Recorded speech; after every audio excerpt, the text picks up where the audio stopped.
Grace, you're on mute. Oh, thanks, Phoebe. Welcome, everyone. Thanks for joining us for the Chesapeake Bay Riparian Forest Buffer Outcomes Fund project. This is a theoretical concept right now, and so we're really hoping to socialize this idea and get feedback from stakeholders like yourselves. You will receive a link to this recording, to the buyer's guide, which is the document that we are going to be asking for specific feedback on, the slide deck, and any big things from the chat that we pull out. So look for that in the next day or so. For those of you unfamiliar with EPIC, the Environmental Policy Innovation Center, we are a national nonprofit that works to build policies that deliver spectacular improvement in the speed and scale of conservation and restoration. You can find more about us at policyinnovation.org. I will be monitoring the question, Q&A, and chat. So if you have anything, feel free to tag me in it. And Lena, you can see the little Sand County Foundation logo. She will be doing the tech side of this. So if you're having technical difficulties, please reach out to Lena. Next slide, Harry. Okay, so this is a 2-hour-long webinar, but we will have a little stretch break in the middle. We'll be going over current problems to getting riparian buffers in the ground, an overview of this proposed fund, and discuss a potential pilot program. There will be a lot of time for Q&A at the end, but I will be trying to tackle that throughout as well. We have a few different speakers today throughout the webinar. This has been a big group effort, and so I'd like to briefly introduce everybody now as to not disrupt the flow of the presentation. So after me, we will have Harry Huntley, who works with me at EPIC. He is the agriculture policy analyst. After him, we have Eric Michelson, the senior environmental policy officer for Anne Arundel County in Maryland. If you guys want to come off camera and just wave and say hi. We have Craig Highfield, the Forest Program Director at the Alliance for the Chesapeake Bay, following Eric. And then the second half of our webinar discussing the fund concept and the pilot program will be Kavita Kapoor, Conservation and Environmental Markets Fellow at EPIC, along with Phoebe Higgins, our Director of Markets, EPIC, these two lovely ladies. And then Lindsay DeMarzo, the Acting Director of the Office of Community Sustainability for Howard County, Maryland, will be jumping in with Phoebe to discuss the pilot. So again, all materials will be shared afterwards, and I will be in the chat and Q&A. So with that, just a little bit of laying the groundwork. Next slide, Harry. So how did this project come to be? The Forestry Working Group has been thinking about barriers to buffer plantings for a long time. And originally, this idea was supposed to be a revolving fund. But once EPIC started digging in and researching some of the root causes of the problems, we realized that the need was more for an aggregated source of buffer projects that alleviated capacity constraint for local government. A major hurdle for increasing these buffers seemed to be a lack of consistent demand. And that's what led us to prioritizing a program of outcomes purchasing over a revolving fund. We've been working on this idea for about a year now and been socializing this around to different stakeholders. That's been well received, and we're really excited to hear your feedback, questions, and concerns today. Next slide, Harry. So what are some benefits of riparian forest buffers? Why should we care about these things? And what are they? Maybe let's just start with the basics. So they're essentially strips of land along bodies of water that are planted with trees, shrubs, and other perennials that provide a ton of benefits, like cleaner water by absorbing nutrients before entering waterways, stabilizing soil and preventing erosion, reducing flooding and coastal impacts from storm surge and sea level rise. It sequesters air pollutants and carbon, and provides a lot of wildlife habitat enhancements as well. So they're really important, and we should be prioritizing them as a BMP. Slide, Harry. All right, so the drivers, why are we doing this work? We do recognize that there is a lot of work already happening to plant buffers and a lot of money going towards funding these efforts, especially state and federal money. And the drivers are a ton, right? We have the TMDL and WIP goals, MS4 permits, there's some voluntary efforts, the Conservation Finance Act, Clean Water Commerce Act, and Pennsylvania's Clean Water Procurement Program, among others. Even so, we seem to be falling a little bit behind on these goals, looking at the Bay as a whole. You can see some of these graphs. And we realized that, if they were easy, and if these drivers were clear for these buffers, there would be more of them planted, and we would be meeting these goals. So how can we kind of bridge that gap a little bit? And with that, I'm going to turn it over to Harry, who will talk about Maryland specifically in these outcomes purchasing. So Harry.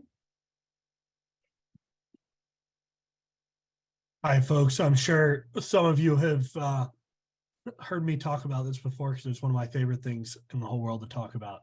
But Maryland is really leading the country on buying water quality outcomes. And this is very much tied into what Grace was alluding to, that much like you'll hear later about the Natural Filters Revolving Fund, we at EPIC generally think that it's really beneficial to focus on environmental results and not just the processes to get there. That's what the Clean Water Commerce Program does for pounds of nitrogen. It's paying on a per unit of nitrogen prevented from flowing into the bay basis for projects that can generate these reductions.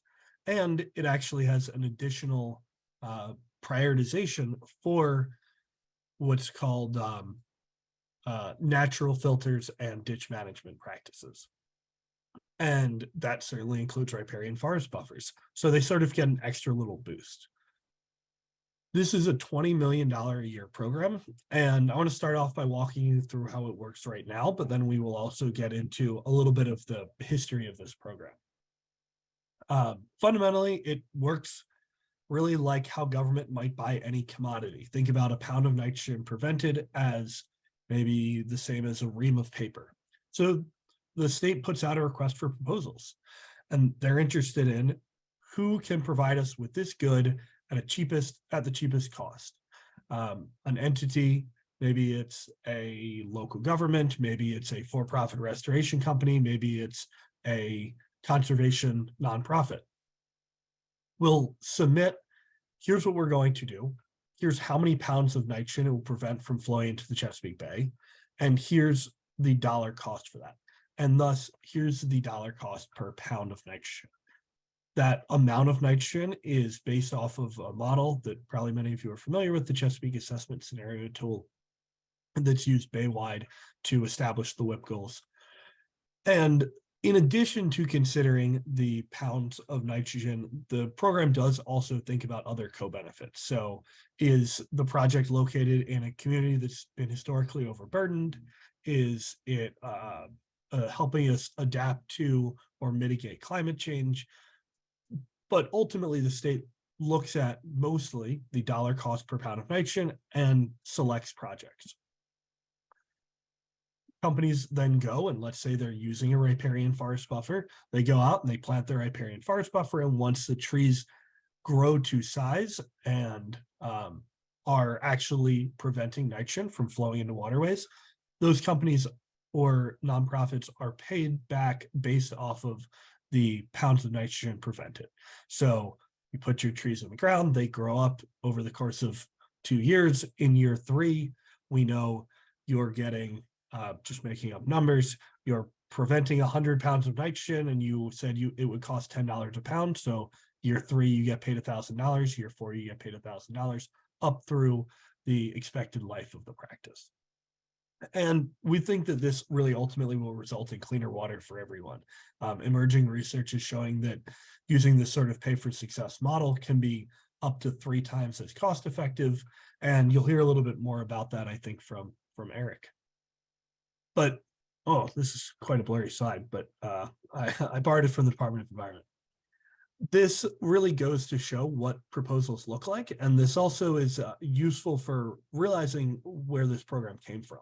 It was originally created to help wastewater treatment plants get the most cost-effective upgrades. So wastewater treatment plants were saying more or less the same thing that you heard on the last slide. We want to do this upgrade. it'll prevent this many pounds of nitrogen from going into the Chesapeake Bay. And you can see they also used to use phosphorus and sediment. And we need this much money to do it. Well, these folks, Res and their subsidiary HGS, had the thought of, well, we can provide nitrogen reductions for a cheaper per pound cost by doing stream restorations. And that really planted the seed for, well, why are we limiting this to just gray infrastructure, right? Concrete and pipes and treatment lagoons, whatever else you might think of at a wastewater treatment plant. Why don't we include areas of nature that actually have co-benefits? And so this project was funded, and you can see a little bit here of the before and after of that stream. Obviously, this is super degraded.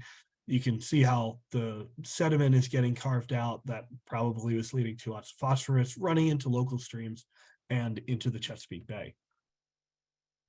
So because this project was funded, and this isn't using riparian forest buffers, but under the new 2021 version of the Clean Water Commerce Act, riparian forest buffers do get an additional prioritization. And so this is a really significant source of funding that can and likely will be used to pay for a lot of outcomes generated by riparian forest buffers.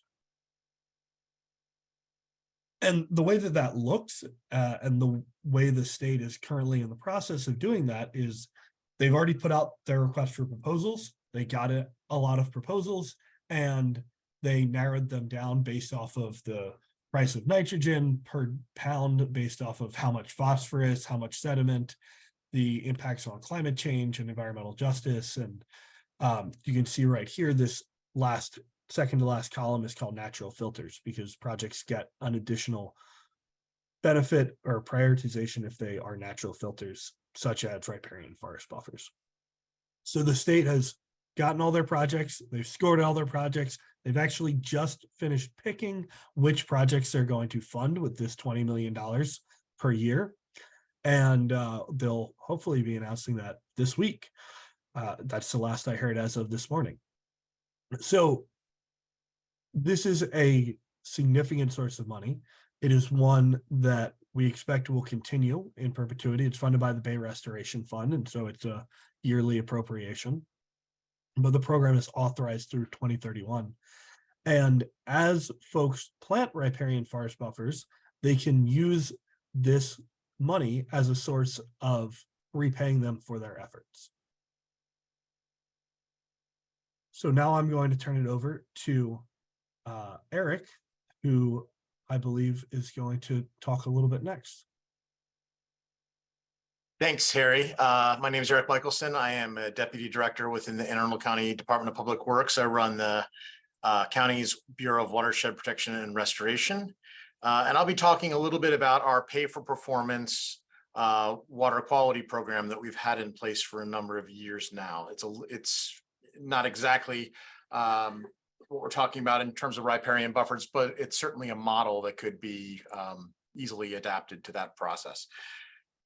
So talk a little bit just sort of about where the county is coming from. So the county, Anne Arundel County, like many jurisdictions throughout the Bay region, is a MS4 jurisdiction, a municipal separate storm system, sewer system permittee, which is issued by MDE through a delegated authority from EPA.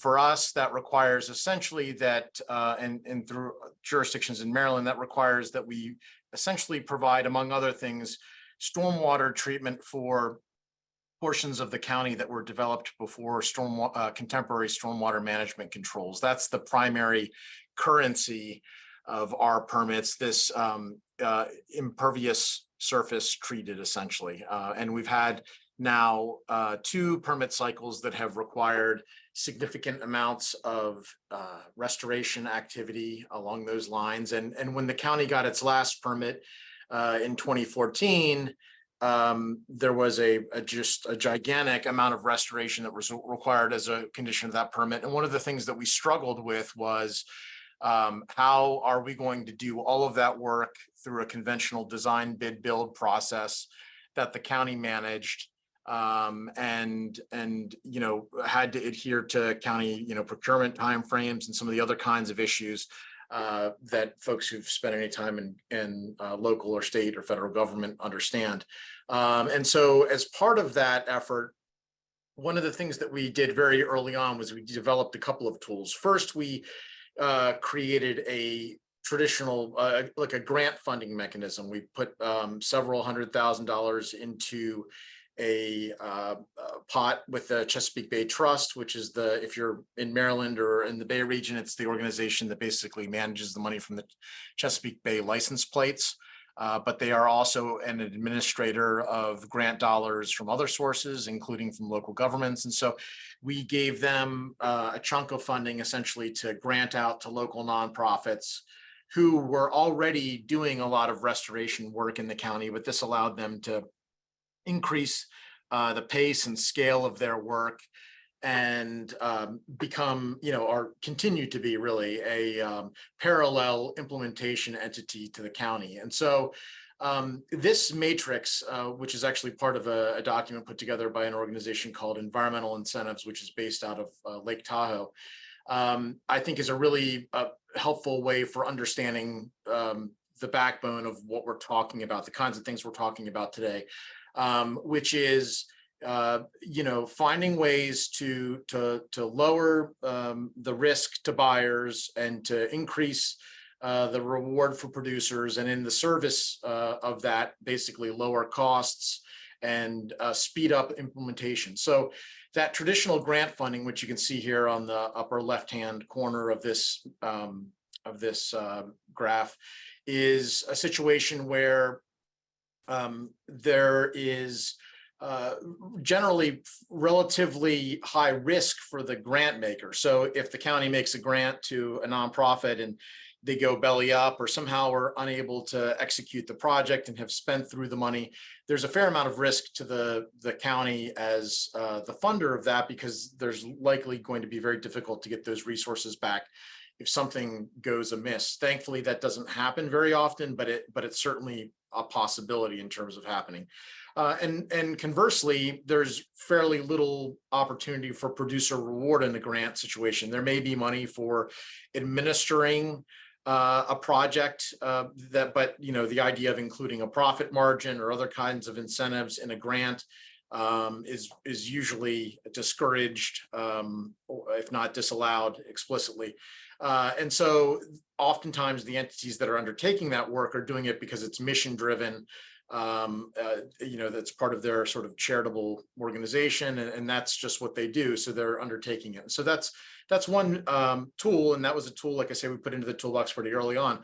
But shortly thereafter, there became a lot of interest in Maryland in trying to figure out better ways or more comprehensive ways to get the private sector engaged in this work in a way that it hadn't been previously, but so that it could have access to a lot of the public dollars that were being raised for the purpose of complying with these stormwater permits in Maryland, which at this point are really the most, I think, aggressive in the country. And what we looked at was basically putting in place this full delivery contract, which is a design, build, maintain contract, essentially, where basically all of the risk is outsourced to the private sector. There is no payment in our program. There's no payment made until that project is put in the ground and inspected, and then there are some installment payments after, for the 5-year period after that project's in the ground, based on maintenance activity or the need for maintenance. And so what we've done is essentially outsourced all of the risk for the county's compliance. And this is not our only mechanism for stormwater or MS4 compliance, but it's a significant one at this point. So we've outsourced our risk to the proposer at this point. And we've also allowed an opportunity for essentially really uncapped producer reward. If the producer can do the project efficiently, can deliver it to us in a very cost-effective way, we don't care if it's 50% profit margin for them or if there's some other incentive that's created. We're just looking at sort of the raw cost of those delivered impervious acres treated overall, and evaluating projects based on that basis. And so what that's really gotten us into is a situation where, as Harry mentioned, we've been able to incentivize and fund a number of really creative options on private property that have allowed us to make significant strides in the attainment of our MS4 permit. So we've done living shoreline projects. We're a coastal community. We've got over 530 acres, 530 miles of shoreline in Anne Arundel County. Most of that is privately held. So there's an opportunity to do living shorelines, which are essentially stabilization and tidal wetland creation projects throughout the county. And a number of folks have taken advantage of that in terms of putting projects in. The way the Maryland Department of the Environment, that their project guidance manual is set up, it actually allows septic conversion or septic upgrade strategies to also be eligible for MS4 compliance, because septic systems are a significant source of nitrogen to local waterways. And so we funded a project that converted the equivalent of about 250 septic systems in some commercial complexes onto the public sewer network. And there was significant cost share there, but that was an innovative project that probably wouldn't have gotten funded, frankly, if it weren't for our program, or maybe a program like the Clean Water Commerce Act that the state has recently developed. We've funded a number of stream and wetland restoration projects. This was a project on community HOA property that the proposer approached and got the rights to do the work on this property, and then undertook that effort and built this really beautiful stream and wetland system.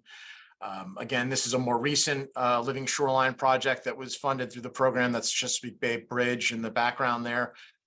This is a piece of property that is held in a perpetual conservation easement that was at risk of significant erosion where this living shoreline went in. And then this is a project that we just recently awarded for funding. This is obviously pre-restoration, but a significant gully tributary to the Patuxent River that will be restored as a condition of this full delivery program. And so, you know, the numbers that probably everybody's interested in seeing are sort of like, what are the cost figures for this kind of work? So the top three rows in this table on the left-hand side: bioretention retrofits, stormwater pond retrofits, stream restoration. Those are essentially the conventional, a suite of the conventional practices that counties like ours have used for compliance. And those are the costs in rough terms per acre of our conventional costs of delivering those projects. And then you see in the next 7 rows, the cost of those projects that we've awarded through this program, which range from, 80% to maybe 60% less than what we're paying at sort of the low end of our own conventional projects. And these projects are generally being delivered in a time frame that goes from sort of award to project completion that's in the 18 to 24 months time frame, which is very, very fast.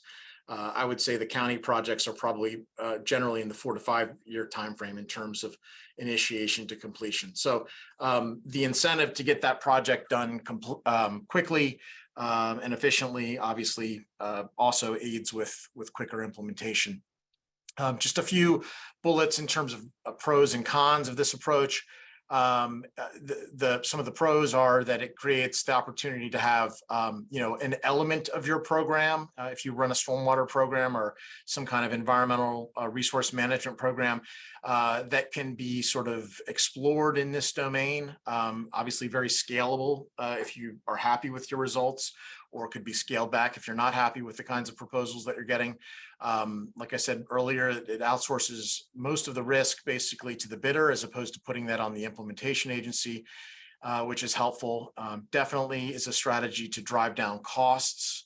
And also in a lot of ways, especially in a case like ours, where a ton of money had come into this space in Maryland, Many of the folks on the private sector had gotten kind of complacent because they were basically able to dictate their terms in terms of working on projects. And so this created a way to shake up that market, which was very helpful on our end. I think this is less of an issue in terms of riparian forests, but for projects, stormwater projects, there could be some loss of design control. Anytime you've got a system like this set up, there's going to be people who are going to test the edges of sort of what counts as a credit, or what's a way to do this, which needs to be managed. And then, again, sometimes these can take multiple iterations, but I think, you've got Epic here who's trying to put together a program, and then you've got other people like us who've been operating in this space for a number of years who've got pretty refined RFPs at this point too. So that's my presentation. Hopefully I didn't go over time, and I'll turn it back over to Harry. Thanks, Eric. I think we're actually going to have Craig go next.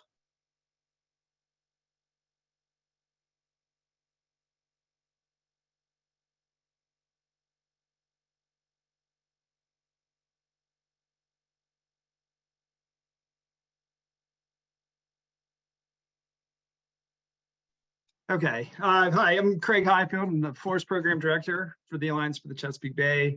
Today I'm going to be talking about our the Alliance's little Chesapeake Forest Fund. Maybe.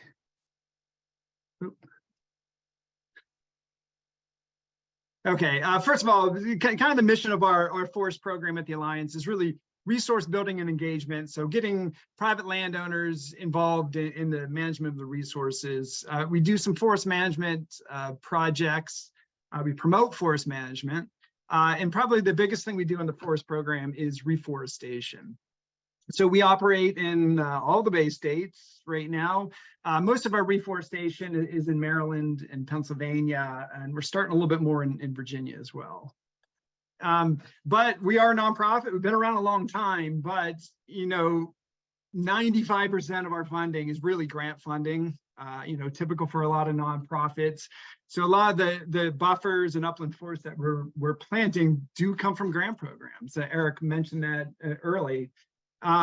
It's our major funder. We've done a lot of work with it. We're grateful to our funders for it. But it does have limitations when we're, trying to plant, forest buffers or these upland forests, just the process, the length of time from the initial RFP to, getting your projects ready and then waiting for decisions to be made and then paperwork. And then oftentimes, the awards come out and it's, right after the planting window has occurred. So you got to wait till the next planting window to be able to do a lot of this project. So there's a lot of funding out there. We're grateful for all that stuff. But we were also looking for a way to find kind of a flexible source of funding, because ultimately we want to plant more forests. So we want to plant more buffers and upland forests where they do the most benefit for our water quality. But we're kind of looking for a sustained and flexible funding source as well to kind of try that out. But we work with a lot of private landowners. So we want to increase the conservation opportunities for the landowners we're working with. Let them see some value in providing, forests on their property that provide that public good. So we were fortunate several years ago to be awarded NRCS Conservation Innovation Grant to kind of explore these ideas and to try things out. So we wanted to kind of tap into existing ecosystem markets within the Bay region, the Mid-Atlantic, to help landowners kind of access these programs to do our work. We wanted to put more force on the ground. So the two existing programs that we experiment with are the Maryland's Forest Conservation Banking Program and the Virginia Nutrient Trading Program. And these have been in operational for a while. Projects have gone through, but there was definitely barriers to participation. So what we were trying to do is really overcome those barriers for the landowners that we work with, to help them take advantage of these programs and for us to get more forests on the ground. And so what we were thinking about with the flexible funding source is just being able to have funding that we could have readily available that we can kind of sustain into the future. So we kind of learned about these revolving loan funds. And, as a nonprofit, this wasn't a common terminology for nonprofits. Luckily, we received a lot of education through the Conservation Finance Network. They have great resources. I was able to attend a course with them and learned a lot about them. But, through a nonprofit, it does offer what we were looking for. Kind of that flexible funding, low interest. There's a social aspect to these things, exactly what we were trying to do, improve the public benefits of these forests. And then there's usually a public funding component to the capitalization. So this is why the Conservation Innovation Grant was the perfect opportunity for us, because it was that public funding component that we really needed to capitalize this fund. But the toughest thing, I think, as a nonprofit to kind of get our brains around, in a nonprofit that had really focused on grants, were these funds, the idea is loans are expected to be paid back, and kind of, working with our partners, working with landowners to understand that, it was tough. It was our first hurdle to get through, but it's been really successful for us. Now, this wasn't the initial model that we were kind of going for. We learned a lot, but that's why this is an innovation grant. We were just kind of figuring things out. But the idea is we created this Chesapeake Forest Fund. It was capitalized by the Conservation Innovation Grant, so the funding went in there. But that provided us that flexible capital that we needed to do projects right away. And so the idea with that is we'd take money out of the fund, we'd work with our landowners to take advantage of these grants, to overcome those barriers, for those ecosystem markets. So we find a landowner who's willing to allow us to come and do the project. We've now taken that risk away from the landowner of setting up these projects because we're using the funding out of the Chesapeake Forest Fund. So we worked with the project to get it established, to get a credit certified, either in the nutrient trading or the forest conservation banking. Once that credit was certified, the landowner would be able to sell that to an entity that needed it. In both cases, they're developers in Virginia and in Maryland.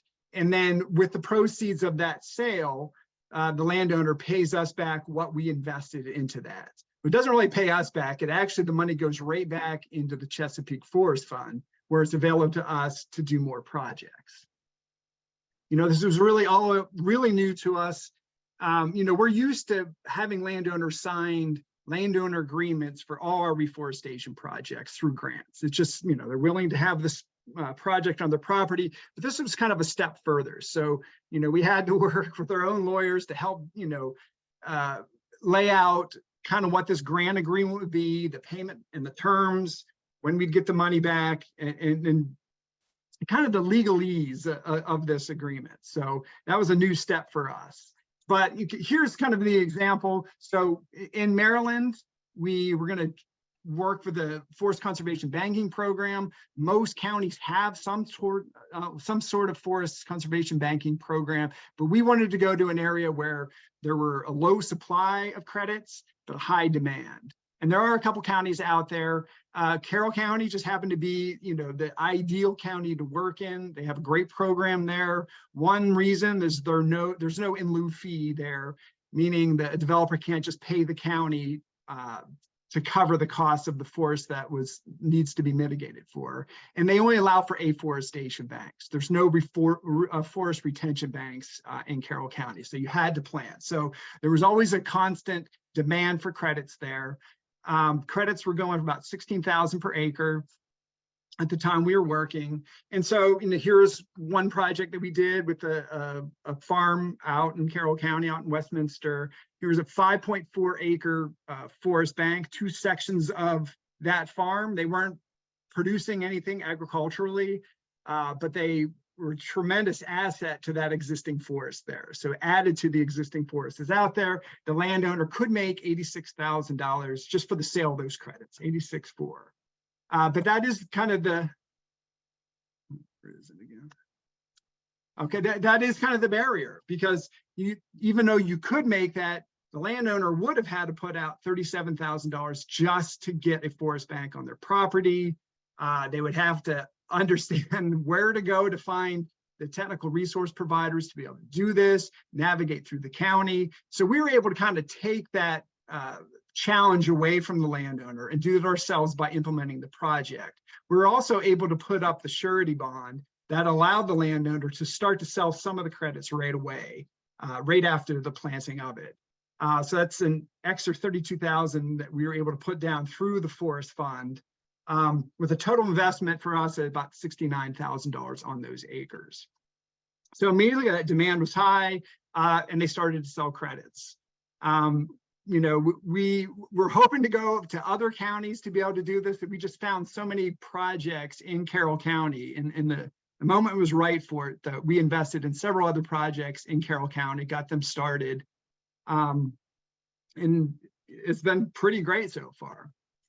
We also did one project in Virginia for the nutrient trading program. I don't want to get into this, I only have 10 minutes, but essentially we went through the Virginia Stormwater Management Program, which is essentially the same as new development needs to mitigate for the runoff. We did have one project down in Williamsburg. It's a riparian forest buffer projects. It was a big one. It was 16 acres for us, 16-acre buffer. This was a one where the landowner was savvy enough, had already been working with natural resources consultant to kind of set it up, but just didn't have the funds to be able to actually plant the 16 acres. They approached us. We worked with them. We made some major adjustments to their planting plan and maintenance plan on this to make sure this was going to be a successful project. And then it was implemented. They immediately sold credits and were able to pay us back, where we just revolved it into other projects. So the results of this is we were able to work on 6 farms, planted 62 acres of new forest. We sold almost all the credits already. So this is within the last 5 years. And we've already reinvested in 2 new projects, and then we have 2 new ones that we're actually focusing on forest buffers for these new ones to create forests in the fall of 2023. So this money continues to work for us. It was the initial investment from NRCS, but it's moving forward. It's sustained kind of our work of adding new forests out there. Here's a quick one. I just happen to say this was our initial foray into forest mitigation banking. This is a project we did a long time ago. It was a forest retention bank. And this was a huge learning process for us. And it took about 8 years for the credits to sell on this project. But we finally were able to get the money that we invested out of this project. But it was kind of a waiting game on that one. But we just got the check actually last week. So kind of tying it into what we're doing now with the buffers, as we have a new project underway, but obviously there's a great need to have more funding for buffers within the Chesapeake Bay watershed. So we do have a new NIFWIF, Innovative Sediment Nutrient Reduction Grant, that we're actually kind of trying to use the same model that we have the Chesapeake Forest Fund to actually, instead of the ecosystem markets, the forest banking and the nutrient trading, we're working with some MS4 jurisdictions in Maryland to kind of do the same thing, is to do those upfront plantings, to earn credits off that, to be able to sell those to the counties for their MS4 permits. But also in Pennsylvania, we're going to try this out with a couple corporations that we've been working with and the dairy producers that supply the milk to them on their greenhouse gas reduction goals. So both of these are really just underway. We're a little bit further along in the MS4. In fact, we have some projects already in the ground, but the greenhouse gas reduction projects, we're just getting started with Organic Valley right now. And from that, that's all I have. So I will stop sharing. Thanks, Craig. I see a question in the chat and a couple in the Q&A if you want to tackle that while we keep rolling. All right, we'll turn it to Phoebe and Kavita, who will be talking about the fund. All right, thanks. So I'm Phoebe Higgins, Director of Markets at Environmental Policy Innovation Center, and I'll be talking about the proposed Outcomes Purchase Fund that we have been planning and would love everyone's thoughts and feedback about. I really don't have to cover much on this slide because what Eric spoke about and what Harry spoke about really defines what we mean by outcomes-based payments or pay for success. And that's just really important to grasp for the concept that we're going to speak about.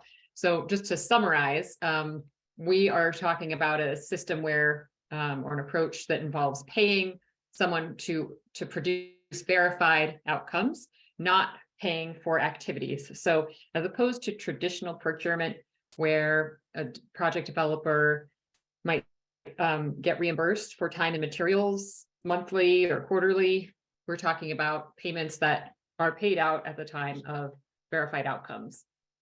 So no itemizing of budgets and receipts. Like Eric said, the outcome payment could include a big margin for the proposer of the project, but that's okay if it's cost competitive. So the proposer or the project developer would invoice and be paid for a contracted price that's agreed upon at the beginning, and shifts the risk to the private sector to fully deliver the successful outcome. And as we've seen from Eric's examples and some that we've seen in Florida and also Maryland, it saves time and money. Saves money for government that can buy an outcome at the end, saves on risk, and has also saved on time because of the full delivery nature of these projects as compared with a design, bid, build kind of approach. So next. So this little infographic shows the steps in the way that we think this fund could operate. And the following slides will touch on pretty much the details of every one of these 6 steps, but this is the overview. So we're proposing an outcomes purchase fund that would be capitalized from various funding sources, grant programs. We'll talk about the different funding options, but there are state funds, there are federal fund programs, there are private foundations. Any number of sources could be combined into capitalizing this fund. And then step number 2, the fund puts out bids for riparian forest buffer projects. The fund would be exclusively focused on riparian forest buffers and ask for project bids. Then those bids come in, could be from for-profit or nonprofit bidders. And those bids go through a scoring process in step number 4. There are scoring criteria against which the bids would be assessed and for cost effectiveness and the bidders' qualifications and other co-benefits. We'll also talk about those in more detail next. And then projects that are selected for getting a high score will be carried out. I forgot to say on the step number 4 that includes contracts signed with those bidders who are selected. So there are pay for success contracts. That's what the P4S means in that number 4. Pay for success contracts are executed with those bidders who are selected. So that's a contract between the fund and the bidder, most likely. And then those projects are completed and outcomes are verified. So once outcomes are verified, then step number 6, the outcomes are purchased by the fund.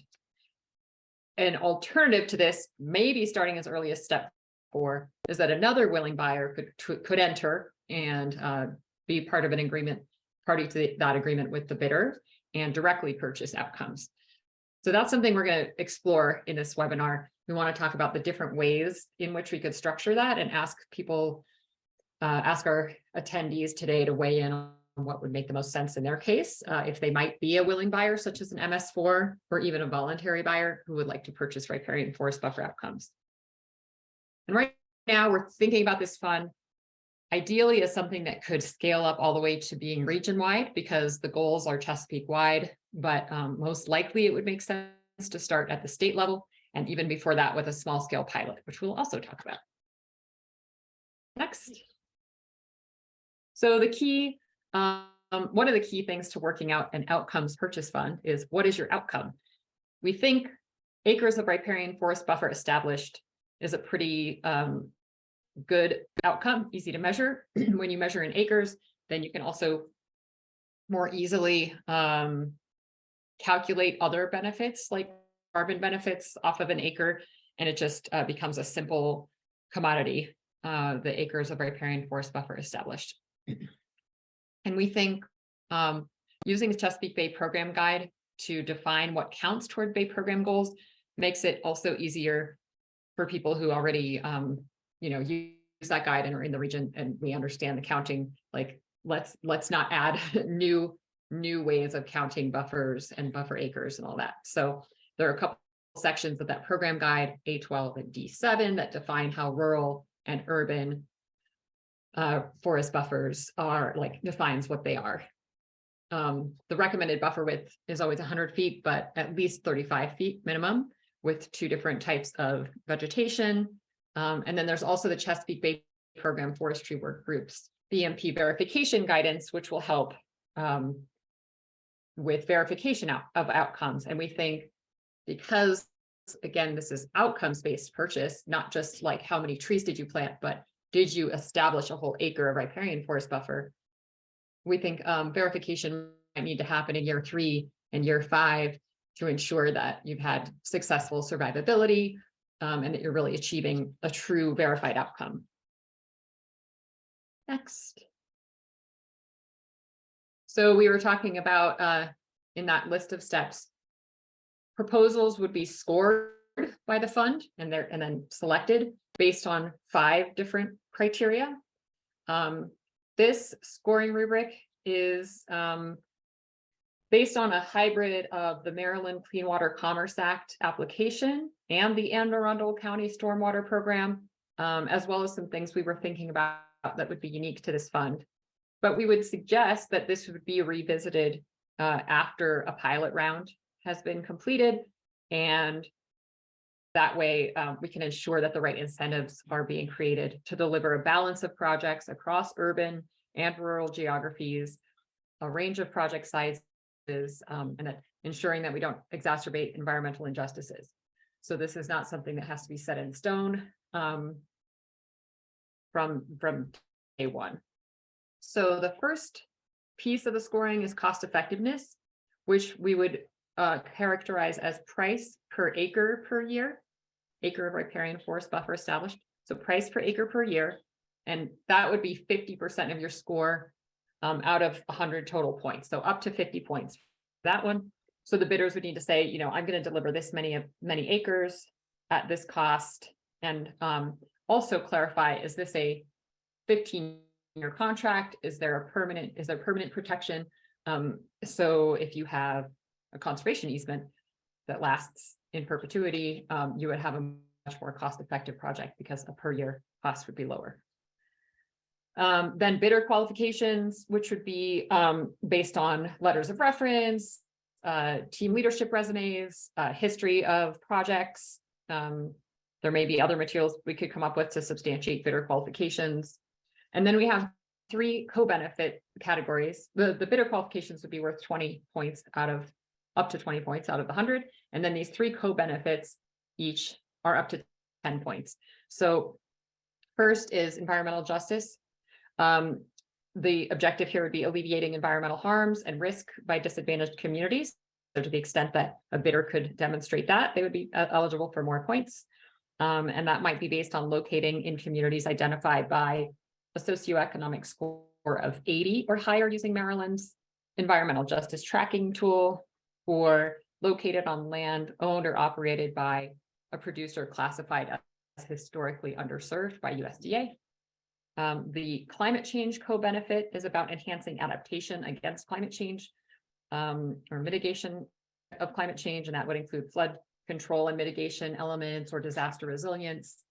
And finally, water quality, contributing towards attainment of local water quality standards could also get you more points. And that might include things like prioritizing impaired waterways. So next, we'll talk about funding sources. There's really a huge list of opportunities on the funding side. There are many programs that have the potential to invest in riparian forest buffers. So this is a kind of both general and specific list of things that we considered. And because we have been focused so much on Maryland, the state section here would be primarily Maryland-based kinds of funds and opportunities. But if this program is to scale up or other states show interest and have funds they would want to commit, I don't see why a fund like this couldn't gather funding from all those different sources and work with states across the Bay. Bay region. I think that's it for funding sources. We've kind of surveyed our steering committee who's worked on this project, and I want to thank them. Also, I think we failed to note who's on our steering committee, but Eric and Craig have been super helpful as advisors as well, and then several others from Maryland have been supporting this work and answering all of our tough questions. So this list is kind of put together by our interviews with that group and a couple of gatherings. So I think with that, I'm going to hand it off to Kavita.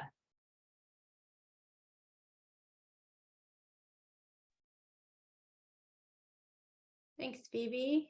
Let me get myself set up here. Hello, everyone. I will start with fund management. Similar to the previous slide on funding sources, we've surveyed and talked to our steering committee, and this is another area of exploration right now is where this fund could find a home and who could implement the fund. We've have some ideas at the national and regional level, including organizations that have this kind of capacity, such as NIFWIF, and others, as well as Maryland-focused organizations, given that the focus of the fund right now has been Maryland, both because of the enabling environment that exists in Maryland for outcomes purchasing, which both Harry and Eric went into, as well as our knowledge and understanding of what is going on in Maryland right now, and the context that we have. So we have some Maryland-focused organizations as well. And here we're looking for ideas on organizations or entities that have capacity, but can also kind of adaptively manage this fund as it develops, if it develops through the pilot and afterwards, and as it scales up. So again, an ongoing area of inquiry for us, and we've had some great feedback from our steering committee and others so far. Next slide. So now I'm going to shift into buyers options. So this webinar is for other buyers of these outcomes. And what we want to do in this next little bit is talk about how it looks differently depending on where another buyer may engage with a riparian forest buffer project. So the fund is here to, the idea of the fund is to provide a guaranteed source of demand for riparian forest buffer outcomes measured as acres of riparian forest buffer established. But of course, regulated entities and others with voluntary needs for these kinds of outcomes have choices on when they could engage with a fund like this, or if they engage with a fund like this. So we tried to outline what some of the options are along a number of criteria. Timing, when the other buyer, whether it's an MS4 or another entity, may engage with a riparian forest buffer project. The risks associated with doing that, the level of effort involved, where payments are made, and who earns those payments. So the first option is a direct contract with the bidder. So this would be on day zero, the fund would not be essentially not be involved. It could be day zero or before day zero, but the buyer would have an agreement with the project developer to develop the project. And so the risk here is highest because there's direct involvement in the actual implementation of the project. The level of effort is also the highest because there would be contracting and other internal work requirements to get an agreement together and to be involved in the implementation of the project. The payments from the buyer would be made to the project developer, and the project developer would earn those payments. So that's kind of a fund is potentially, is not there scenario. The fund is not engaged in that option. The next option is a transfer contract from the fund. I think if you just hit the next slide, it should move the circle over to the middle column. There we go. Oh yeah, sorry, I was looking at, there's a little delay. So the next option is the transfer contract from the fund. So this is in terms of the project, the Riparian Forest Buffer project, from day 0 to the end of year 5, when the project is established and there have been 5 years of maintenance. Somewhere in there, the buyer could come in and have an agreement and essentially purchase the project from the fund.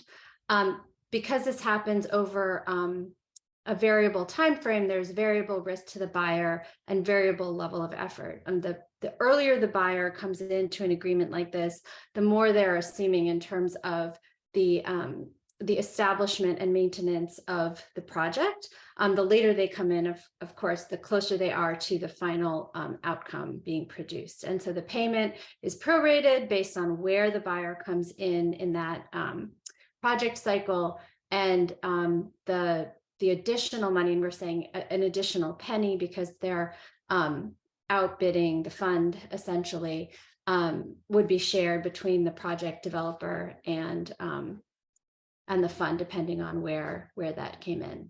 The third option is direct purchase from the fund after the 5-year period, and the outcome is produced, and you're purchasing the final outcome from the project. This has the lowest risk and level of effort to the other buyer. Also a simple single payment to the fund, and the fund would earn the additional penny from the other buyer. So those are the options as we've outlined them, and we have a poll question about this later, and we can have some discussion around what you all think about these options, and where you see, and we'll solicit feedback on them, and where you see any opportunities here or barriers associated with when another buyer could come in and purchase these outcomes. Next slide. So fund outreach, there's two categories of outreach as we see them. There's outreach to bidders, which the fund would do through direct email, meeting presentations, working through communicating with member organizations.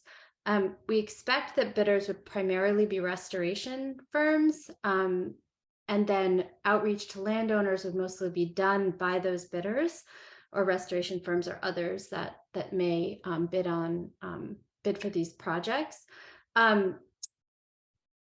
Outreach to landowners would mostly be done by the bidders.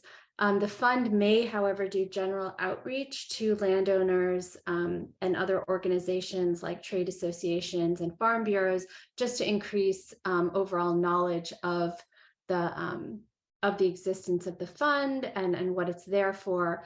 But that landowner outreach to actually engage landowners in projects, we would expect the bidders to do that directly. Next slide.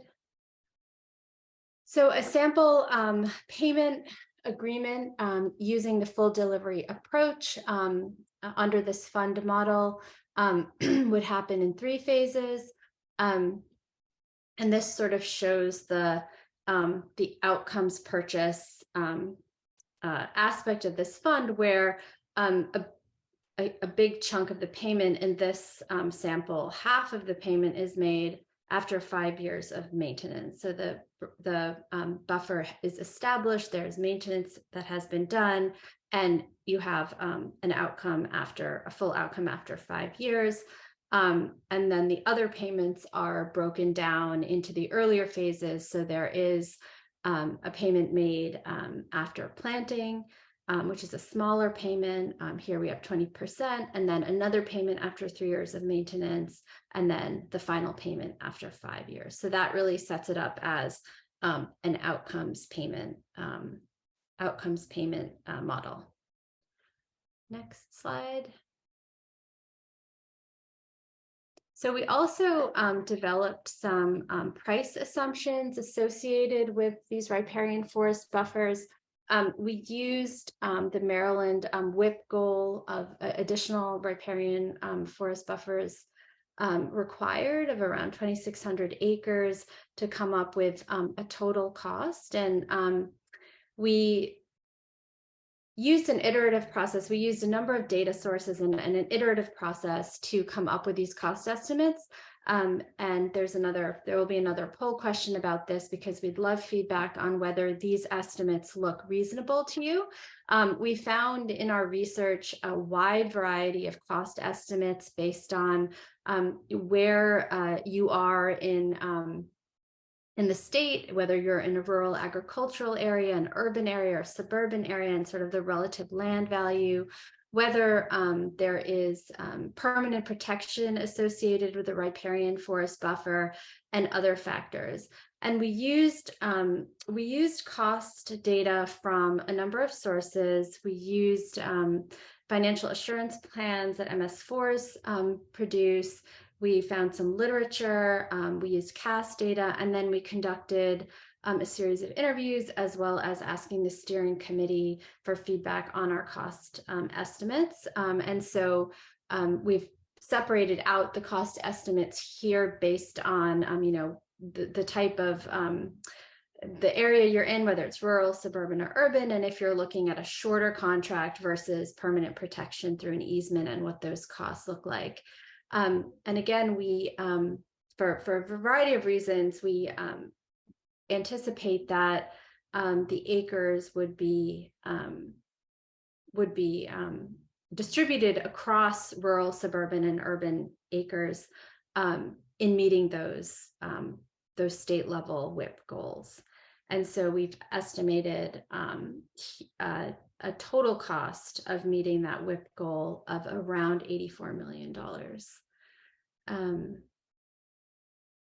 Yeah, I think that's all I have on prices. So I think I'm now turning it back to Phoebe to run us through our poll questions. Great. Yes. And I think, Lena, if you can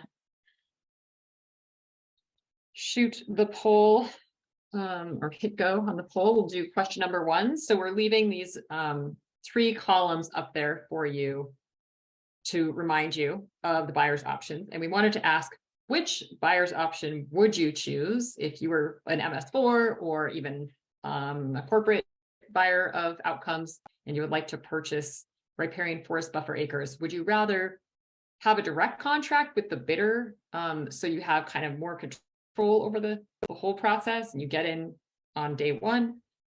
Or would you rather let the fund contract with the bidder, oversee verification of the project and all that, and then just buy outcomes from the fund who has gone through the work of delivering these outcomes? So no, I know there's like a little timer ticking away, but very happy to just give you time to think about this one.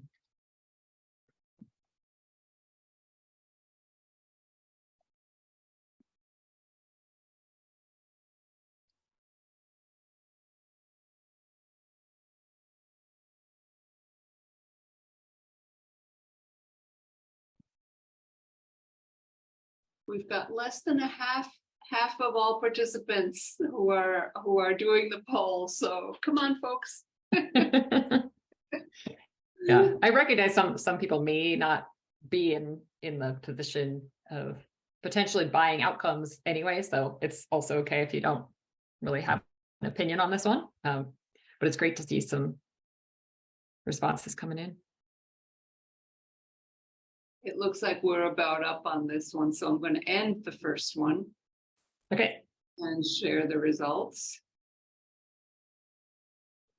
All right, so it looks like 40% of respondents would like to transfer a contract over from the fund sometime during the 5-year process of when, sometime after contract signing, but before the outcomes have been fully paid for and verified and all of that at the end. So that's interesting, but also 33% each on the other two options. So it's quite an even set of responses. All right, I know we have to keep going. So let's go to the next slide on price assumptions and ask our next poll question. We wanted to just essentially ask what, if these look right to you. And we have a question on that.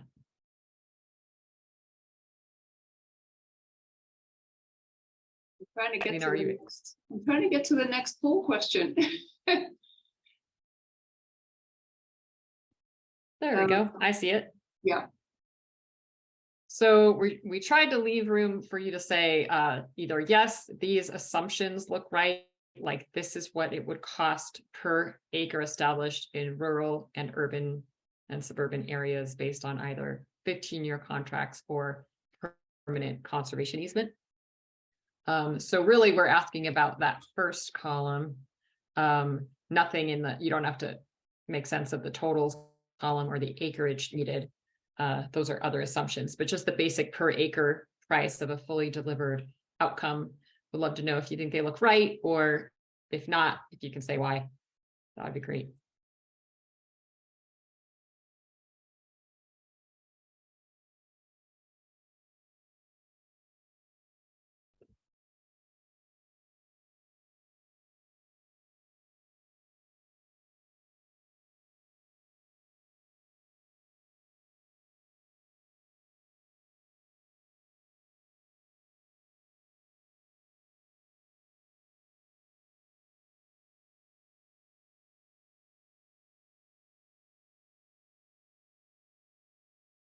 Well, so far, only yes answers. So if there's anything that on here that you think doesn't look right, I'd love to know, but looking like we've through a lot of iteration started to get close to these being kind of good approximate numbers.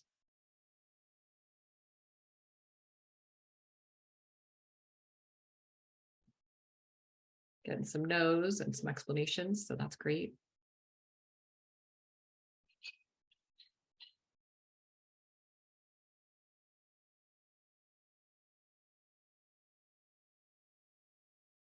All right, we should probably move on to our next question. So let's see how these results look.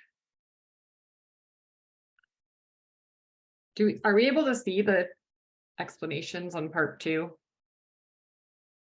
Nina? Open-ended question.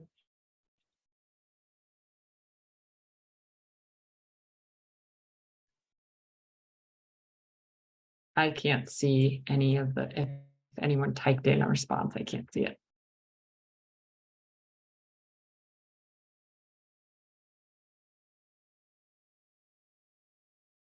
I just Oh, great. Okay. Put it in the chat. can you see it? Yes, great. Okay, that's super helpful. Thanks, everyone. All right, we have 2 more poll questions, and then we'll have a little discussion and a break. So next poll question is, what would make it attractive to purchase riparian forest buffer outcomes from the fund? I think this question could also apply to not just buying directly from the fund, but oh, no, I'm sorry. I'm jumping ahead. We need question 3. So, but it doesn't look like we're there yet. So question 3 is on the scoring criteria. Okay. When you're ready. Trying to launch it. I can see it. But it won't launch for me. Oh man.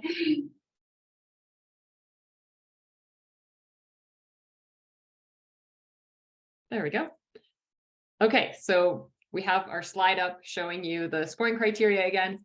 Love to know what you think of these scoring criteria.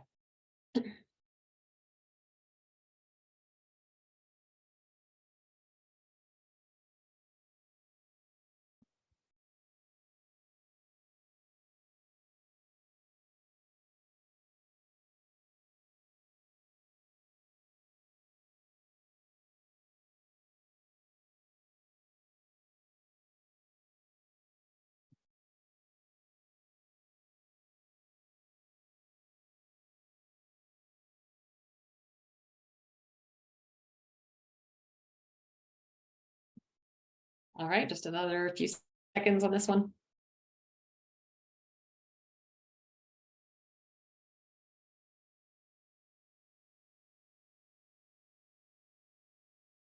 And I would say generally feel free to put any other comments in the chat on criticisms of the weighting. Looks like a Okay. couple folks see that the weighting needs to be reconsidered. So if you have specific thoughts on that, please let us know. All right, and then we should. Oh, we got more coming back in. Okay. Is it still open? It's we're sharing the results here. Okay, great. So, and I am going to copy and Perfect. paste into chat right now. Thanks so much, everybody. We appreciate this. Now we're on to our last question. What would make it attractive to purchase riparian forest buffer outcomes from the fund? And we have it's multiple choice, or you can add some comments directly in there. So when you're ready, Lena, sorry. Yeah. The last time you have to launch the question. Okay. Oh, Okay, so no, there we go. There we go.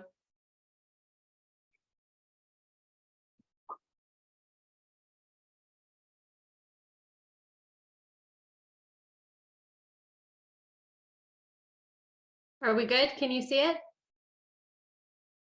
Okay, great. Yep.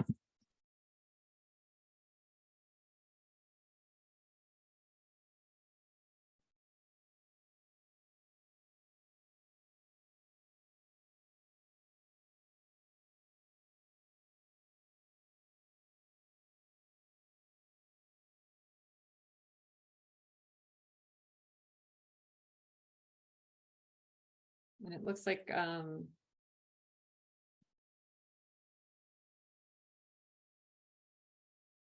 yeah, I think the reason those chats aren't showing up, Grace, is they're only to hosts and panelists. So if they can be pasted into to everyone, then everyone will be able to see them. They are marked to go to everyone.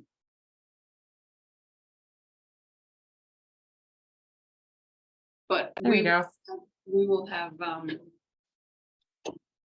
follow-up on this afterwards. So should I end the poll on this one? Yeah,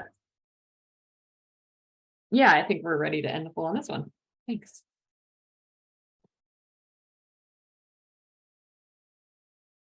All right, so a lot of folks like the full delivery nature and cost competitiveness of what we've discussed. Great, thanks.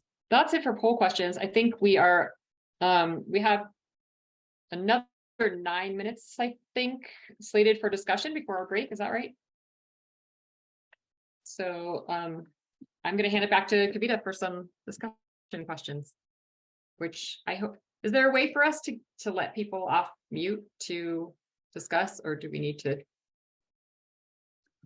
Yep, folks can raise their hand if they'd like, and then Phoebe and Kavita, you both should be able to, in the participant list, like let them come off mute.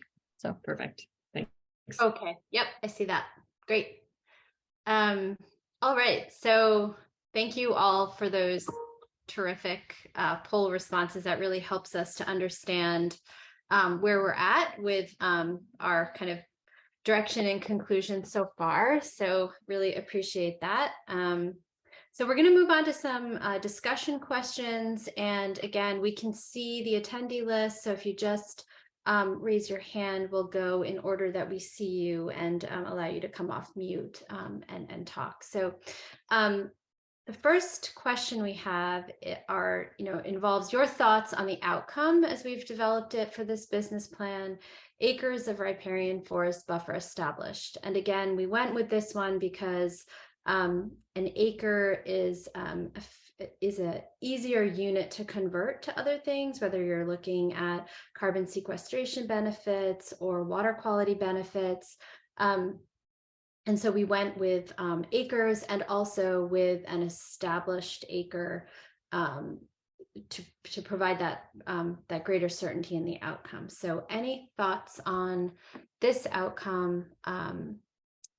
The way we formulated this outcome would be welcome. And I'll just and you can also, if you don't feel like speaking, you can also put any comments you have in the chat on this question, on this discussion question.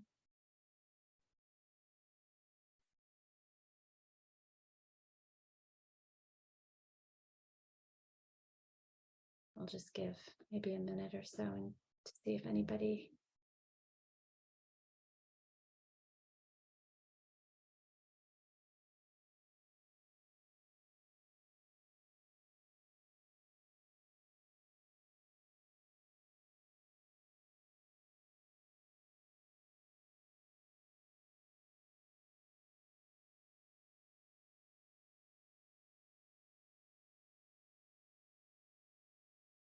Right, I'm seeing some comments in the chat, kind of confirming that acres is a good unit, but miles of buffered stream is another Chesapeake Bay outcome that could also be included. Thanks for that, Elliot. Not seeing anyone raise their hands, so I'm going to move on to the next question. Is there anything missing that you would need to include to meet your regulatory requirements? We've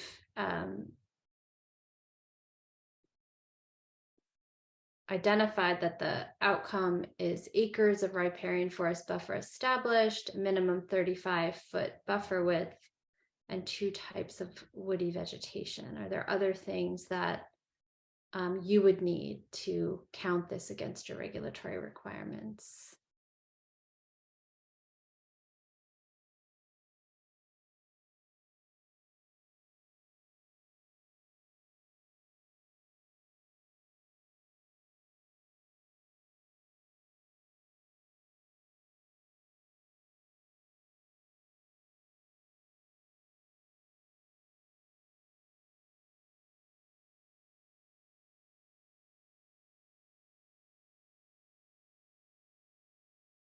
Not seeing any hands.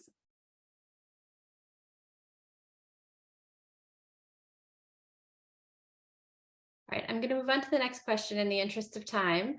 The third question is, are there elements that you find too onerous or unnecessary in what we've presented?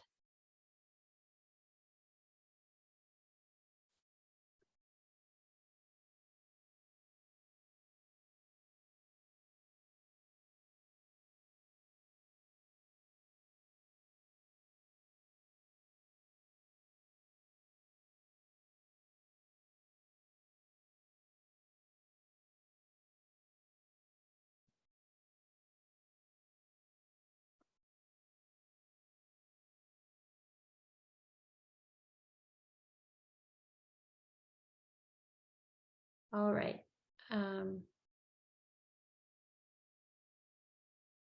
I don't see anyone raising their hands. Are you interested in piloting this fund concept in your geography?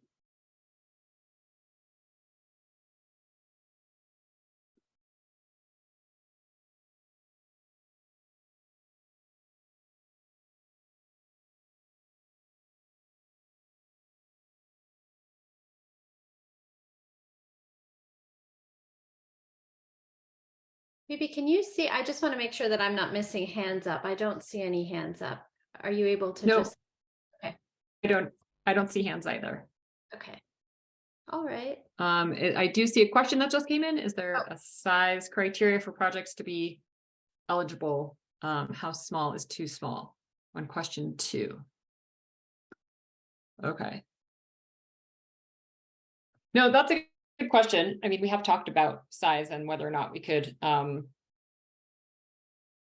I think the too small question seems to come down more to whether or not a project developer would find it worthwhile to do a project that's really small and could prove strong cost effectiveness and benefits. But I don't see a reason that the fund would have to dictate what would be too small, maybe at least 1 acre, so that a unit could be, I mean, I'm sure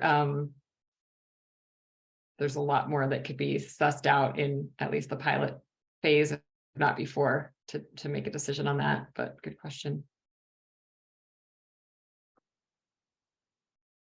Yeah, thank you for that question. Yeah. I also see in the chat, yeah, that was that question. Okay. And we have an offer to pilot in the Ohio River watershed, so thank you. We'll definitely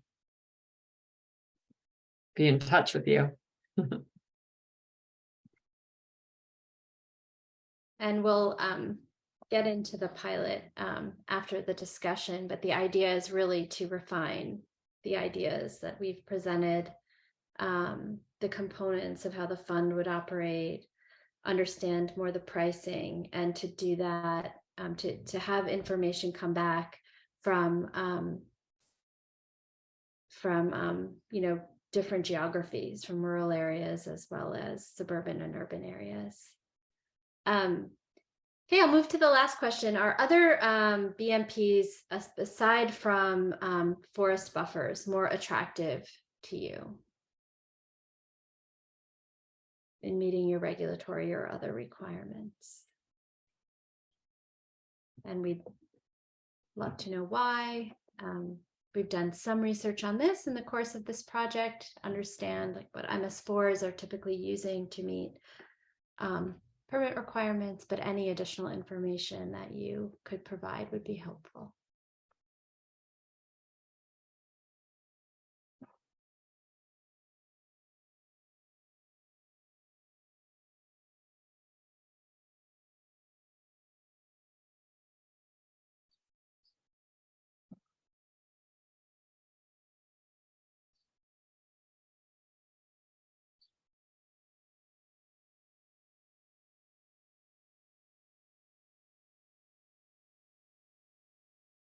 All right, well,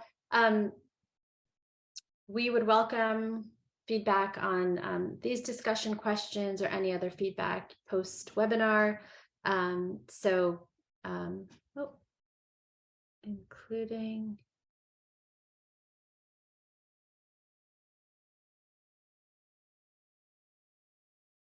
forest plantings, okay, forest, including forest plantings outside the buffers. Okay. All right, so if anyone has any other feedback to provide us after the webinar, please feel free to get in touch. We'll be working on this for a bit longer and appreciate the feedback that we have received so far. I think with that, we're moving on, Grace, to maybe our break.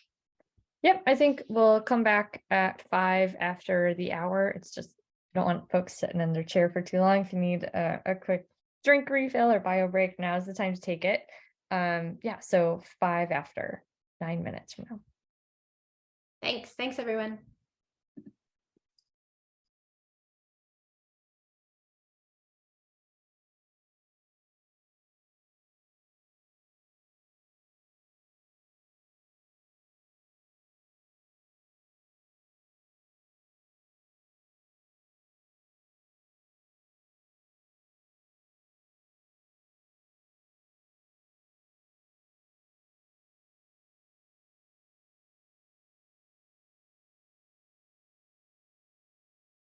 So we're back. Harry, if you can go to the next slide, I'm just going to introduce the concept of the pilot project for demonstrating success or testing out this outcomes purchase fund structure in at least one county or more. But something that I just realized, I don't know if we touched on enough in the first half, and I just wanted to reiterate, was that the reason to do this outcomes purchase fund, one of the main reasons, is to establish a really clear one-stop shop for where we can a new buyer for riparian forest buffer outcomes, because something that we identified starting this project was just that it was not always clear who would buy riparian forest buffer outcomes, who would pay to get riparian forest buffers in the ground. There are a lot of programs out there to do riparian forest buffers, but as Grace touched on in the beginning, the scale of adoption hasn't been as strong as it should be to reach the big program goals. So we needed another place that that folks could go to have certainty that developing a riparian forest buffer project would result in reimbursement for their work or even profit for getting riparian forest buffers planted. So I just wanted to reiterate that. So we thought, and this idea came to us in part by observing what's happening with the New York Outcomes Fund, which is an ag-based conservation practices fund. They also are initiating a pilot to test out many of the assumptions that came along with establishing that fund. And we thought that makes a lot of sense because we're going into this, well, we're writing the business plan now, and there are a lot of assumptions baked in about how the fund will operate. And as you saw with the scoring criteria as well, like there are things that can be adapted over time and changed. They're not going to be set in stone from the beginning, but they're just things that we won't know at all until we test it out. So a pilot project would initially help us iron out details related to costs, pricing, terms of contracts, the need for technical assistance, levels of staffing, all kinds of things that we hope we could learn through doing a pilot that assesses our challenges and then helps establish a strong program that could be scaled up. We would want this pilot to ideally demonstrate how the fund would work in both urban and rural settings, also suburban settings. And we think it would probably start out in Maryland, because as we mentioned, we have kind of done the most research in that state. So we've spoken with folks from a couple counties and also reached out to several and had varying degrees of responsiveness or interest. And then there's also just the fact that different counties have different needs for riparian forest buffers. So we would ideally find a place that has a strong need for buffers and kind of the right mix of urban and rural settings and everything that we need to test out this project. So we've had a couple conversations with Lindsay DiMarzo in Howard County, and would love to turn it over to her to just talk about, because we're suggesting essentially this fund could be piloted in Howard County, possibly also in Carroll County, which would have a lot of rural areas that could be appropriate for maybe a higher need for plantings. And then we've also heard suggestions to work with Hartford or Baltimore counties as well. So again, back to Lindsay though, in Howard County, we thought we'd ask her to just talk about what their priorities are, how riparian forest buffers fit in to their priorities and the programs that they have going, and to just lay the groundwork for an understanding of the kind of place we could pilot this fund. So with that, I'll hand it to Lindsay. Thanks so much, Phoebe. Thank you for having me. So a little bit of background on Howard County, and I apologize, I don't have any slides, so you're just going to have to do some visualization. Howard County is divided between the east and the west. The east is a bit more urban and suburban, and the west is much more rural. So as Phoebe said, they're looking to pilot it in a place that would offer both of those. So we do fit that bill. Our entire county is under our MS4 permit, which Eric spoke about a little bit earlier. They also have an MS4. So we have no jurisdictions, we're unincorporated. And so Howard County government is responsible for the impervious area of the entire county. So we're a little bit more unique in that situation. And as we've spoken about a few times today, equity is a bit of a concern as we're pushing for development to stay in the east. We want to ensure that that doesn't mean that all the trees are moving to the west. So we want to focus on including or improving green space and access to natural areas in the east, underserved communities, vulnerable communities, and that is one of our main focuses as we're moving forward. Some of the challenges that we face with forests and riparian buffers or tree canopy are, number one, forest maintenance. we're planting a good number of trees every year and watching invasives grow up all over our forests. So how do we ensure that we're not allowing our existing forests and our big trees that are acting as carbon sequestration sinks, things like that, protecting our ecosystem health? How are we ensuring that those will survive? So we just began a program this past year to target forest maintenance, specifically within our green infrastructure network and on county land. Of course, those are some of the easiest places to target first. County-owned property is obviously easier, so we're going low-hanging fruit first, and then we'll work with private property owners as we develop the program a bit more. Another thing that we're seeing as a challenge is tree availability. With the state's announcement of the 5 million tree initiative last year, I believe it was, we are seeing a huge demand for trees. So not only are trees not very available to the levels that we would hope for them to be, but the price has skyrocketed. So it's a great program. It just needed to have been planned for maybe a decade in advance, so the stock was there and available. So that is something that we're working through. Obviously, we want to encourage tree planting, but it's offering a challenge to everyone for their regular programs as well. Of course, we have the normal staff and funding concerns, as everyone typically sees with any sort of programs around the environment most of the time these days. So one of our programs that does provide some riparian buffer planting is called Stream Relief. And that is a program run through our Rec and Parks department that we have now that offers free trees to property owners who have streams on their properties. So they are responsible for planting those. So again, the maintenance and the success rate kind of fall to the property owner, which then also presents a little bit of a challenge at times. So some of our goals, I mentioned our green infrastructure network. That is basically our ecosystem services, hubs and corridors network. It's sort of like a highway system throughout the county for habitat and for animals and plants. So our corridors are primarily mapped around waterways.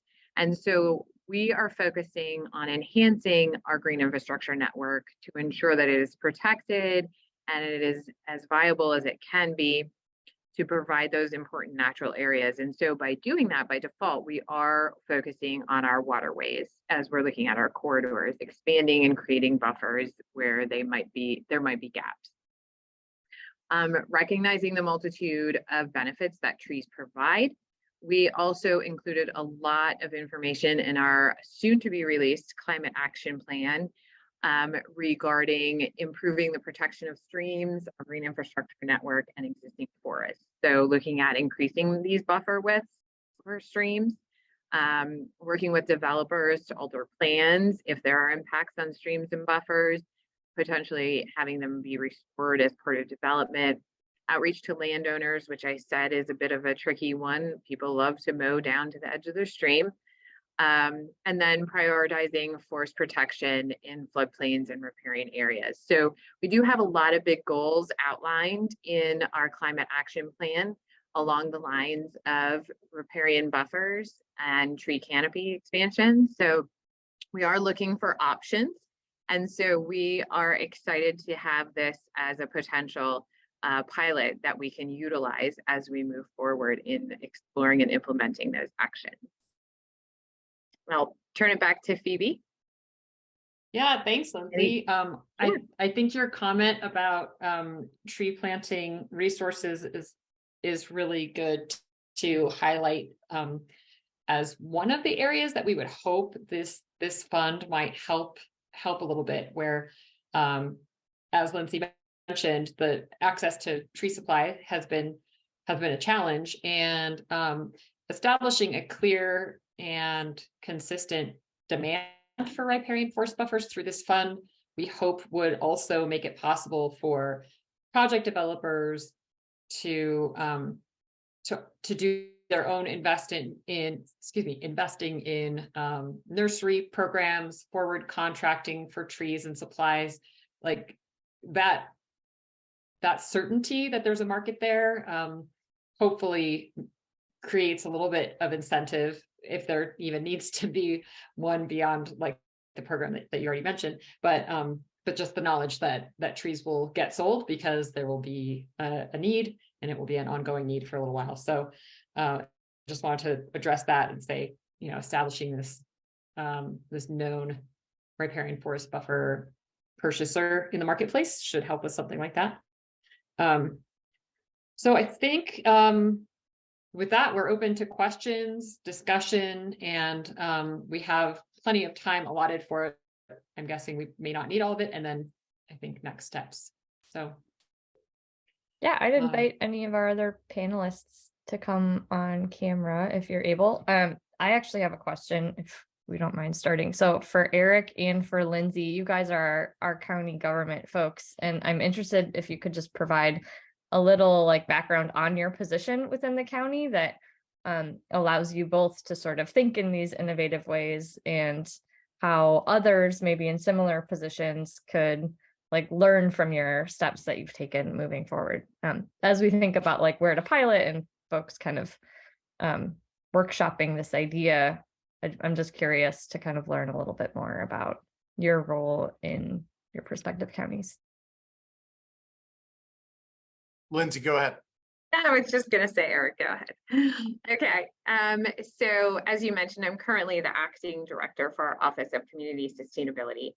And when I go back to just being a single one person instead of wearing two hats, which I'm very excited to be doing soon, I am the stormwater manager within the office. So in that role, our office, well, to give you background, our office falls directly under the county executive. And so we are sort of the ombuds people who reach across department lines and bureau lines and office lines, and we bring folks together on various issues dealing with sustainability. So our office is charged to kind of think outside the box, challenge that other departments and projects and programs to incorporate other sustainability options or initiatives. And so we do a lot of pilot projects. We do a lot of new things that aren't necessarily on the other offices or departments' radars. And so we are frequently kind of looking for new opportunities and new ways to elevate our existing programs and or find unique funding opportunities to enhance what we already have. So that's kind of how I'm able to nudge and work with other departments. We have great collaboration with the other departments on a lot of projects. So that's sort of where my background comes from. I'll pass it to Eric. Yeah, so again, in Anne Arundel County, I'm basically the stormwater program manager in terms of my responsibilities. And so within that role, I've got a lot of flexibility essentially to figure out ways to, you know, efficiently achieve the conditions of the permit and to try to obviously drive down costs and ensure the county is compliant with its stormwater permit. So there's been some flexibility there in terms of trying out these alternative procurement vehicles that, you know, obviously get the blessing of the Office of Law and the purchasing department and all that kind of thing. But have also been more recently involved with trying to get something similar set up in the reforestation space. Obviously, we've talked about that a little bit in terms of the conversations with Epic, but the county, Anne Arundel County, is really not as far along as I would like in terms of mitigation banking and in terms of reforestation opportunities. And I think there's some real opportunity to make progress over the next couple of years, trying to use some of these strategies either through the fund or independently in terms of trying to find ways to incentivize the creation of banks. And a lot of this has to do, again, with what the drivers are and what the regulatory requirements are on the part of new development in order to get buyers to the table. So yeah. Awesome, thanks. All right, I'm not seeing any questions in the chat or the Q&A, so if you have them, please let us know or raise your hand and we can have you come off mute. I wanted to revisit a question that, oh, Harry's got it all queued up. Go ahead. I was just going to toss out to Phoebe and Kavita a question about one of the scoring qualifications. that we were talking, or sorry, scoring criteria, we were talking about bidder qualifications being one of those, and that seems like the kind of thing that could be pretty amorphous. How might we be able to quantify that into a point scale? And what could you talk a little bit more about that? What that might look like? That is a good question. I just think back to my days as a lender when you have to decide if somebody is, if your prospective borrower is credit worthy and capable of carrying out the project that you're making them a loan for. And there's a lot of work that goes into that assessment. And I do think it's kind of a mix of quantitative and qualitative stuff. References are important. History of demonstrated success is important. So we have those two things as kind of top on the list for what we would need to see people submit. So in this case, it would be through references and then like prior project descriptions and overviews. And again, a good reason to pilot this is to see how that system and approach is working.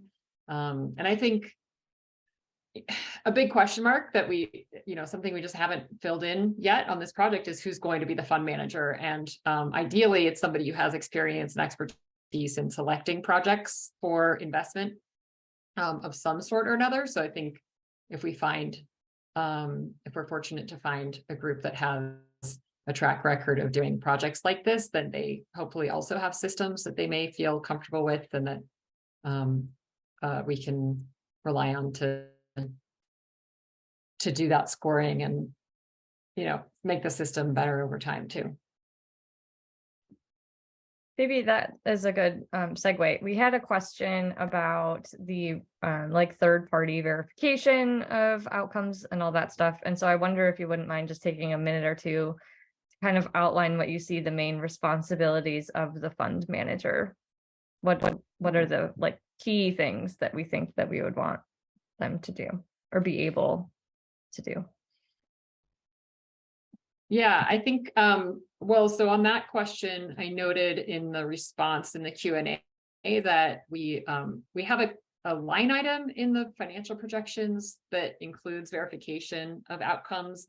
Haven't decided exactly what that looks like if there's a potential conflict of interest where, maybe the fund has to figure out how to pay that. We have to figure out how that's paid for, but it's not necessarily appropriate for the fund, the same people who are doing the scoring to also do the verification. I think that's up to for decision. But let's see, you said other roles that the fund takes on, essentially. Yeah, what do you think they're if you were to have headings of their responsibilities? I think we have in our draft business plan, which we're happy to share with anyone and love feedback on, that we're assuming there's a role for an executive director who sort of sets the strategic vision and sets up metrics and goalposts, and who does overall fund management. I think this role also has to update funders, coordinate with state and regional water quality agencies, and otherwise ensure that the fund is achieving its mission to support the goals of the Chesapeake Bay water quality improvement.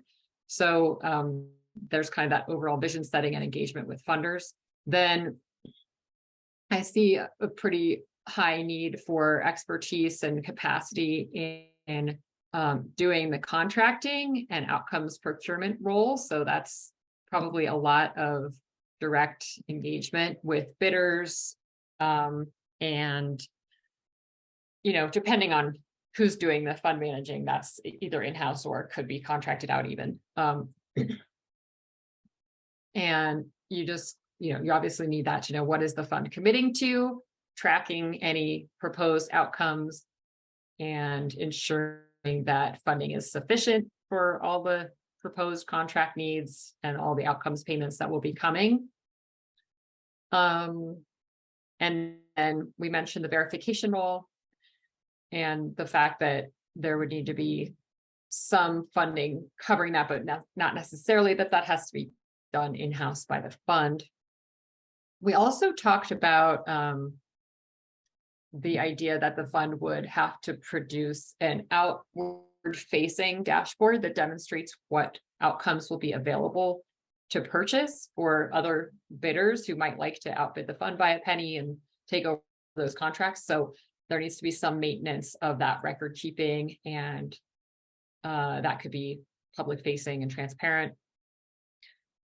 And then I think probably a good amount of, there's just a good amount of reporting and tracking and communicating back to funders and the general public about how things are proceeding, location of projects, and the amount of funding spent, that kind of thing. Kavita, feel free to jump in if I'm forgetting anything.